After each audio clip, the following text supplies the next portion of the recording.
السلام علیکم دوستوں، امید ہے آپ سب لوگ خیریت ہوں گے۔ 20 اگست 2020 جمعرات کا دن ہے۔ بات کرتے ہیں عمان میں کرونا کیسز کے حوالے سے، لیکن سب سے پہلے بتاتا چلوں کہ ویکینڈز اور جو پبلک ہالیڈیز ہیں اس دوران جو ہے وہ کرونا کے کیس گورنمنٹ کی طرف سے اناؤنس نہیں ہوں گے، یعنی جمعہ ہفتہ کو کرونا کے کیسز نہیں بتائے جائیں گے، جبکہ پبلک ہالیڈیز ہیں جس طرح محرم کی چھٹی جو ہے وہ سنڈے کی ہے، اتوار کی ہے، تو اس دن بھی کرونا کے کیس نہیں بتائے جائیں گے۔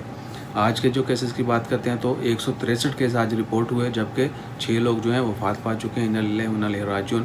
عمان میں کرونا کی وجہ سے وفات پانے والوں کی کل تعداد جو ہے وہ 609 ہے۔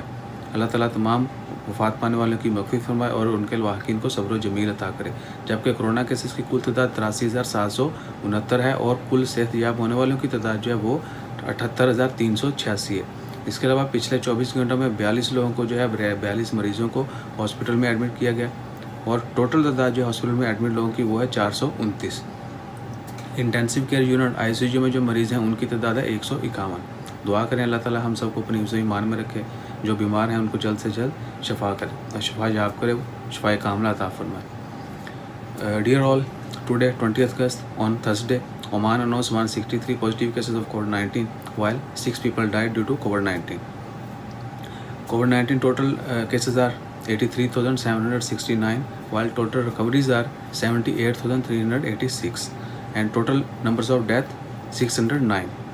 And also 42 people they admitted in last 24 hours, while 151 people are in ICU, and total patients who are admitted in hospital are 429. Keep praying for everyone. God save us from everything, from every disease and every bad things. Keep praying, keep supporting each other. Inshallah khair. Allah Hafiz.